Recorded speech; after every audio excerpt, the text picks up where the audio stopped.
పెద్దపల్లి జిల్లా రామగుండం శాసనసభ్యులు మక్కన్ సింగ్ రాజ్ ఠాకూర్ గారిపైన అనుచిత వ్యాఖ్యలు చేసిన బీఆర్ఎస్ నాయకులు కౌశిక హరిపైన ఆగ్రహం వ్యక్తం చేసిన పెద్దపల్లి కాంగ్రెస్ జిల్లా ప్రధాన కార్యదర్శి చొప్పదండి దుర్గా ప్రసాద్. బీఆర్ఎస్ నాయకుడు కౌశిక్ గారు రామగుండం శాసనసభ్యులు గౌరవశ్రీ రాజ్ ఠాకూర్ మక్కన్ సింగ్ గారి మీద అనాలోచితమైన వ్యాఖ్యలు చేయడాన్ని మేము తీవ్రంగా ఖండిస్తున్నాం. రామగుండం ప్రాంతం రాజ్ ఠాకూర్ గారిని సుమారుగా 90,000 పైచిలకు ఓట్లు వేసి గెలిపించడం జరిగింది. రామగుండం శాసనసభ్యులు రాజ్ ఠాకూర్ మక్కన్ సింగ్ గారు ఉన్న ఊరు కన్న తల్లి మరవద్దు, పలుసార్లు ఓటమి చెందిన కూడా ఈ రామగుండం ప్రాంత అభివృద్ధి చెందాలనంటే ఇక్కడి నుంచి నేను ఎమ్మెల్యే కావాలి, రామగుండం ప్రాంత అభివృద్ధికి సోపానం వేయాలి, రామగుండం ప్రాంత ప్రజల సంక్షేమం కోసం నేను ముందుండాలనే ఆలోచనతోటి హైదరాబాద్లో గెలిచే పరిస్థితి ఉన్నా కూడా అక్కడి నుంచి ఇక్కడికి వచ్చి పలుసార్లు ఓటమి చెందిన కూడా ఈ రామగుండం ప్రాంతంలోనే మళ్ళీ భారీ మెజార్టీతోటి గెలవడం జరిగింది. అతనికి చిత్తశుద్ధి ఉన్నది. పూర్తి స్థాయిలో రామగుండం ప్రజలకు ఖచ్చితంగా న్యాయం చేయాలనే ఆలోచన ఉన్నది కాబట్టే ఈ ప్రాంత అభివృద్ధి కోసం ముందడుగు వేస్తున్నాడు. రామగుండం ప్రాంతంలో ఇంతకుముందు అభివృద్ధి అంటే ఏంటిదో మరి ఈరోజు కౌశిక్ గారు చెప్పాలి. రామగుండం ప్రాంత అభివృద్ధి మరి 10 సంవత్సరాలు మీ నాయకులు, మాజీ ఎమ్మెల్యే గారు కావచ్చు, ఇతరులు కావచ్చు, బీఆర్ఎస్ నాయకులు కావచ్చు, ఇక్కడ లంచాలు తీసుకుంటున్న అభివృద్ధి, ఇక్కడ ఆ లంచాల ద్వారా అనేక మంది చనిపోవడం కూడా జరిగింది. మరి అది అభివృద్ధి. ఈరోజు రామగుండం ప్రాంతాన్ని పూర్తి స్థాయిలో సుందరీకరణ చేయడం కోసం ముందుకెళ్తున్న మక్కన్ సింగ్ గారిని అనుచిత వ్యాఖ్యలు చేయడం అనేది ఇది తీవ్రంగా ఖండించాల్సిన విషయం. ఎందుకనంటే ఆయనకు నోట్ల రాజకీయం, ఓట్ల రాజకీయం ఆలోచన లేనేలేదు. మీకు ఉన్న గతంలో ఉన్న ఎమ్మెల్యే కావచ్చు, వాళ్ళకు కావచ్చు, నోట్ల రాజకీయం చేశారు, ఓట్ల రాజకీయం చేశారు. కానీ గౌరవశ్రీ రాజ్ ఠాకూర్ మక్కన్ సింగ్ గారు మాత్రం రాజకీయం అనంటే సంక్షేమం, రాజకీయం అంటే అభివృద్ధి చేసే దిశగా ముందుకెళ్తుండు. అలాంటి వ్యక్తి పైన అనుచిత వ్యాఖ్యలు చేయడం అనేది ఇది సరైనది కాదని చెప్తున్నాం. ఈరోజు లక్ష్మీనగర్లో కనీసం ఒక వ్యక్తి ఒక బండి మీద వెళ్ళి షాపింగ్ చేద్దామనంటే చేయలేని దుస్థితి.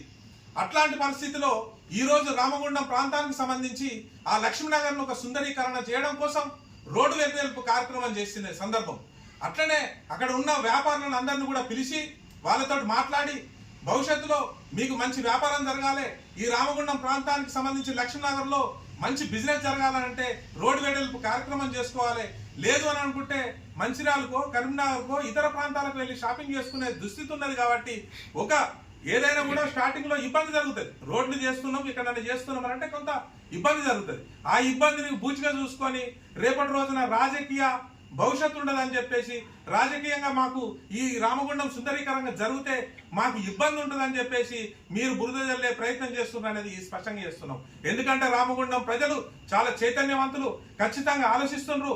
ఖచ్చితంగా ఆ ప్రాంతం ఏదైతే గోదరకం లక్ష్మీనగర్ ఉన్నదో అద్భుతంగా తీర్చిదిద్దుతాడని చెప్పేసి ప్రజలందరూ కూడా విశ్వసిస్తున్నారు. అక్కడ వ్యాపారాలు చేసేటోళ్ళు కూడా వాళ్ళందరూ కూడా పూర్తి స్థాయిలో సహకరిస్తున్నారు. మీకు ఎక్కడ తొయ్యక మీకు రాజకీయ సన్యాసం ఏర్పడుతుందని, మీకు రాజకీయ జీవితం శూన్యమవుతుందని చెప్పేసి ఈరోజు రాజ్ ఠాకూర్ మక్కన్ సింగ్ గారి మీద అబండాలు వేస్తుండ్రు. ఒకసారి గమనిస్తాం, మీరు ఏదైతే సింగరేణి క్వార్టర్స్ను ఎవరు కూడా సింగరేణి యాజమాన్యం అభివృద్ధి పథంలో వాళ్ళు కూల్చేసింది తప్ప ఎవరు కూల్చేసింది కాదు. అదేవిధంగా సింగరేణి కార్మికులకు మీకు నచ్చిన కాడ మీ క్వార్టర్స్ ఇస్తాం, మీకు నచ్చిన క్వార్టర్స్ మీరు తీసుకోండి అని చెప్పేసి వాళ్ళకి ప్రత్యేకమైన కౌన్సిలింగ్ పెట్టిన పరిస్థితి కూడా ఉన్నది. అట్లాంటి పరిస్థితిలో ఆ కార్మికులు లేని ఇబ్బంది, అక్కడ ఉన్న వ్యాపారులకు లేని ఇబ్బంది మీకందరికి ఎందుకు వస్తుందో మాకు అర్థమైతలేదు. మీకు రాజకీయ జీవితం శూన్యమైంది అనేది ఇక్కడ రామగుండం ప్రాంత ప్రజలు విశ్వసిస్తున్నారు. అదేవిధంగా ఇసుకకు సంబంధించిన విషయానికి వస్తే ఈరోజు గృహాలకు సంబంధించి ఇసుకను 1,500 రూపాయలకు ఇచ్చే పరిస్థితి. అప్పుడు 5,000 నుంచి 6,000 దళారులుగా రాత్రిపూట పూర్తి స్థాయిలో దోసుకున్న పరిస్థితి నుంచి ఈరోజు రామగుండం ప్రాంత ప్రజలకు 1500 రూపాయలకు గృహ అవసరాలకు నిమిత్తం 1500 రూపాయలకు ఇస్తున్నారంటే ఇక్కడ దోపిడీ ఎక్కడ జరిగింది? అంటే పేద వర్గాలకు ప్రజల కోసం చేస్తున్న పాటును మీరు జీర్ణించుకోలేక ఈ మాటలు మాట్లాడుతున్నారు అనేది మాత్రం స్పష్టమవుతుంది.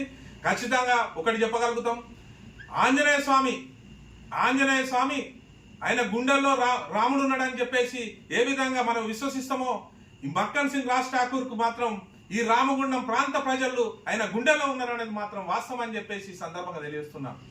ఎక్కడ కూడా ఏ స్థాయిలో కూడా రాజ్ ఠాకూర్ మక్కన్ సింగ్ గారు అవినీతికి తావు లేకుండా, దౌర్జన్యానికి తావు లేకుండా నాయకులకు ముందే చెప్తుండు, మన రామగుండం ప్రాంత ప్రజలు అభివృద్ధి చేయాలి, రామగుండం ప్రాంత అభివృద్ధికి మనం తోడ్పడాలి. ఎన్నో సంవత్సరాల నుంచి ఈ రామగుండం ఇక్కడ అన్ని ఉన్నాయి, ఎన్టీపీసీ ఉన్నది, కమిషనరేట్ ఉన్నది, ఎఫ్సిఐ ఉన్నది, ఆర్ఎఫ్సిఎల్ ఉన్నది, తర్వాత సింగరేణి ఉన్నది, అనేక రకాల సంస్థలు ఉన్నా కూడా ఈ రామగుండం ప్రాంతాన్ని కనీసం డెవలప్ చేయాలని దుస్థితిలో మీ నాయకులు ఉన్నారనేది, గతంలో నాయకులు ఉన్నారని చెప్పేసి ఈ సందర్భంగా తెలుసుకుంటాను. ఒక్కటి మాత్రం ఈ రోజు గుర్తుపెట్టుకోండి, ఖచ్చితంగా కౌశికారే కావచ్చు, కోరకంటి చంద్ర కావచ్చు, బీఆర్ఎస్ నాయకులు ఎవరైనా కావచ్చు, మీరే కాదు కేసీఆర్ వచ్చినా కూడా ఈ రామగుండం ప్రాంత అభివృద్ధిని అడ్డుకోలేరని చెప్పేసి, ఈ రామగుండం ప్రాంత అభివృద్ధి పూర్తి స్థాయిలో ముందుకు పోతుందని చెప్పేసి రాజ్ ఠాకూర్ మక్కన్ సింగ్ గారు ఖచ్చితంగా అభివృద్ధిలో భాగస్వాములు అవుతారు. అదేవిధంగా మంత్రి మినిస్టర్ శ్రీధర్ బాబు సారు పూర్తి స్థాయిలో ఈ రామగుండ అభివృద్ధికి పూర్తి స్థాయిలో సహకారంగా ఉన్నారని చెప్పేసి ఈ సందర్భంగా తెలుసుకుంటున్నాను. భవిష్యత్ కాలంలో మీరు మాట్లాడాలనుకుంటే, నిజంగా మీరు ప్రజల కోసం పాటుపడాలనుకుంటే అభివృద్ధిలో భాగస్వాములు కాండి, అభివృద్ధిని ముందుకు తీసుకోవాల్సిన ప్రయత్నంలో మీరు ముందుండరు. కానీ ఏదో మీ ప్రాధాన్యత కోసం చేస్తే మాత్రం భవిష్యత్తులో మీకు ఇబ్బందులు జరుగుతాయని చెప్పేసి ఈ సందర్భంగా తెలియజేస్తున్నాను.